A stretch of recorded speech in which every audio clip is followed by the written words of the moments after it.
আজকে আমাদের অতিথি স্থপতি মাসুদ রশিদ। কেমন আছেন? ভালো। আমরা আজকে কথা বলবো ঘরের সবুজ আর প্রকৃতি নিয়ে। নাগরিক এই দোলাচলের জীবনে আমাদের কাছ থেকে প্রকৃতি একেবারেই হারিয়ে যাচ্ছে। এই শহুরের জীবনে আমরা প্রকৃতিকে কিভাবে ঘরে আমাদের কাছে পেতে পারি? আসলে অতিরিক্ত নগরায়নের ফলে আমাদের কাছ থেকে যে বন্ধুটিকে আমরা সবচেয়ে বেশি হারাচ্ছি সেটা হচ্ছে গাছ। আর গাছই হচ্ছে আমাদের কাছে প্রকৃতির একজন বড় প্রতিনিধি। তো যুগ যুগ ধরে আমরা গাছের সাথেই ছিলাম, আমরা গাছের সাথেই বসবাস করতে করে অভ্যস্ত। এই জন্যই নগরায়নের ফলে আমরা যখন শহরে বাস করছি এবং অতিরিক্ত নগরায়ন হচ্ছে, তখন আমরা এই বন্ধুটিকে খুব মিস করছি। আমরা যদি আমাদের সমস্ত জেনারেশনটাকে বলি যে হ্যাঁ, এখানে একটা প্রবীণ জেনারেশন আছে, প্রবীণ প্রজন্ম আছে, তাহলে প্রবীণ প্রজন্মের অনেকেই কিন্তু তাদের শৈশবে গাছ দেখেছে, গাছের সাথে বসবাস করেছে। এখন তারা সেই গাছকে মিস করছে শহরায়নের ফলে। আবার আরেকটা জেনারেশন আছে, আমাদের একদম নতুন প্রজন্ম বা ভবিষ্যৎ প্রজন্ম যারা, তারা কোনোদিন গাছ দেখেইনি, আমরা তাদেরকে গাছ দেখাতেই পারিনি। এই দুই জেনারেশনকেই গাছের সাথে গাছের সান্নিধ্য লাভ করানোর একটা দায়িত্ব আমাদের আছে, যে হ্যাঁ, তারা শহরেই থাকুক কিন্তু তারা গাছ নিয়েই থাকুক। যেহেতু শহরে তাদের ছোট্ট গণ্ডিতে বসবাস করতে হচ্ছে, এই জন্য ছোট্ট গণ্ডিতেই তারা গাছকে কতটা কাছে পেতে পারে, কতটা গাছের সান্নিধ্য লাভ করতে পারে, এই জন্য এখন মানুষ তাদের বাসা বাড়িতে, ফ্ল্যাট বাড়িতে গাছকে কিছুটা রাখার চেষ্টা করছে।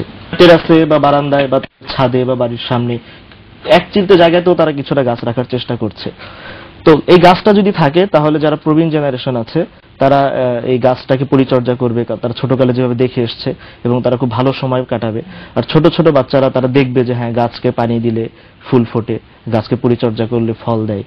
তো এই যে একটা প্রকৃতির সাথে থাকা এবং একটা শিক্ষা, এই জিনিসটাও তাদের একই সাথে হচ্ছে। ইনডোর প্ল্যান্টেশন হিসেবে কি গাছগুলো ব্যবহার করা যেতে পারে?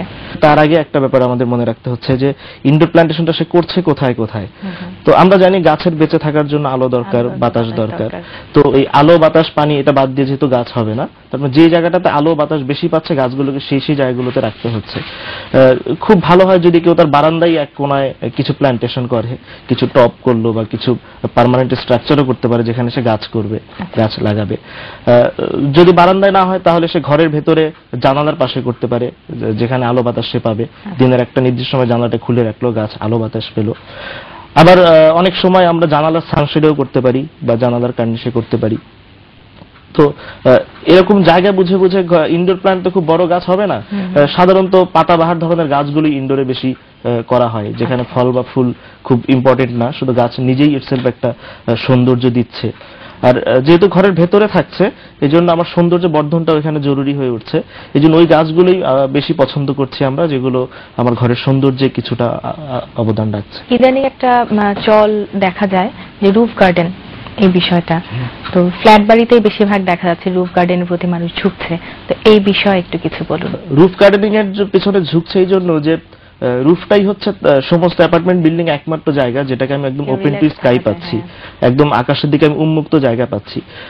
যেহেতু আমি মাটিকে গাছ দিতে পারছি না, স্পর্শ করতে পারছি না, এই জন্য কনসেপ্ট এরকম হচ্ছে মাটিটাকেই আমার বাসার উপরে নিয়ে আসছি। রুফে আমি মাটি রাখলাম, সেখানে গাছ লাগালাম।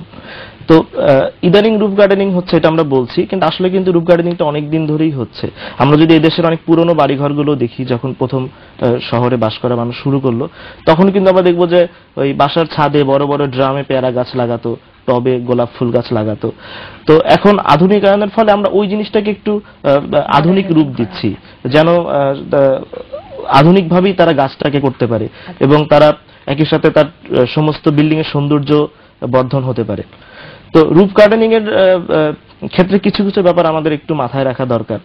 যেমন একটা ড্রেনেজের ব্যাপার থাকে, যে আমি পানি দিচ্ছি, সেই পানিটা ড্রেনেজটা এটা আগে থেকে চিন্তা করার একটা ব্যাপার আছে, বাসা যেন ক্ষতিগ্রস্ত না হয়। আবার আমি যদি আমার ছাদের উপরে বেড তৈরি করি, পার্মানেন্ট স্ট্রাকচার দিয়ে বেড তৈরি করি, সেখানে ওয়াটার প্রুফিং এর ব্যাপার থাকে, না হলে আমার ছাদ ক্ষতিগ্রস্ত হবে। তো এই ব্যাপারগুলো যদি আমি আগে থেকে মাথায় রেখে কাজ করতে পারি, তাহলে আমার বিল্ডিং এর লং টাইম যে মেইনটেনেন্স আছে সেটার কস্টটা অনেক কমে যাচ্ছে। আবার আরেকটা ব্যাপারও মাথায় রাখা দরকার, আমি যদি খুব বড় ধরনের গার্ডেনিং করি, বড় বড় গাছ লাগাই, মোটামুটি প্যারা গাছ, বেই জাতীয় বড় বড় গাছ লাগাই, তাহলে আমাদের বিল্ডিং এ সেটা কতটুকু লোড ফেলছে সেই লোডটাও কিন্তু আগে থেকে ক্যালকুলেশন করে রাখা উচিত বিল্ডিং এর স্ট্রাকচারাল ডিজাইন করানোর সময়। তাহলে আমার বিল্ডিংটা দীর্ঘদিন টিকবে বা গাছের জন্য বিল্ডিং কোনো ক্ষতি হবে না। রুফে একটা প্লাস্টিক কোটেড দেয়, এই জিনিসটা কি মানে এটা একটা ওয়াটার প্রুফিং ম্যাটেরিয়াল দিতে হয়। এটা হচ্ছে যদি কেউ রুফের উপরে বেড তৈরি করে এবং তার উপরে গাছ লাগায়, তাহলে সিমেন্টের একটা নেট ফিনিশিং দিয়ে তার উপরে একটা ওয়াটার প্রুফিং ম্যাটেরিয়াল দিতে হয়। এটার জন্য বিল্ডিং এর তো কোনো ক্ষতি হবে না? এটার জন্য বিল্ডিং এর একেবারেই কোনো ক্ষতি হবে না।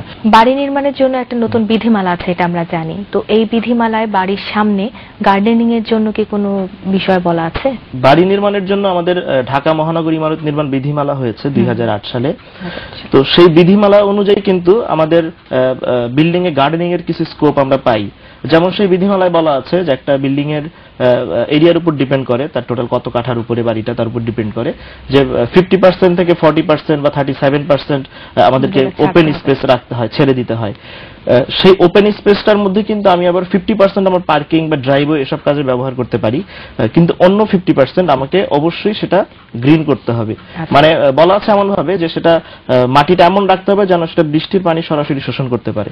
তো বৃষ্টির পানি শোষণ করার জন্য আমাদের দরকার হচ্ছে সেখানে গ্রিন বা ওপেন জায়গা থাকবে, সে যাতে আমরা অনায়াসে গ্রিন করতে পারি। পাশাপাশি আমরা আমাদের বাড়ির যে সেটব্যাক গুলো আমরা ছাড়ি, বিল্ডিং এর সামনে 5 ফিট ছাড়তে হয়, পেছনে একটা সার্টেন অ্যামাউন্ট ছাড়তে হয়, দুই পাশেও ছাড়তে হয়, এগুলো সেই সার্টেন স্কোয়ার ফিটের ভেতরেই। এই জায়গাগুলোতেও কিন্তু আমি কোনো কনস্ট্রাকশন করতে পারছি না, তো এই জায়গাগুলোতেও আমি আমার গ্রিন করতে পারি। তাই আমরা এইভাবে ভেবে দেখতে পারি যে আমার রাস্তা থেকে একটা বিল্ডিং যখন আমি 5 ফিট সেটব্যাক দিচ্ছি, তো সেই সেটব্যাকটা আমাকে ওপেনই রাখতে হচ্ছে। তো সেখানে যদি আমি গার্ডেনিং করি বা আমি গ্রিন করি, তাহলে আমার বিল্ডিং দেখতেও ভালো লাগবে। আবার যারা সেই রাস্তা দিয়ে যাবে তারা রাস্তার পাশেও কিছুটা গ্রিন স্পেস পাচ্ছে বা কিছু গাছ পাচ্ছে। তারপরে গাছটা শুধু ওই বিল্ডিং এর লোকেরাই যে এনজয় করছে তা না, আমি শহরের লোকেদের, পথচারীদের দিকেও কিছুটা অবদান রাখতে পারছি। ধন্যবাদ আপনাকে আমাদের এই অনুষ্ঠানে আসার জন্য। আপনাকে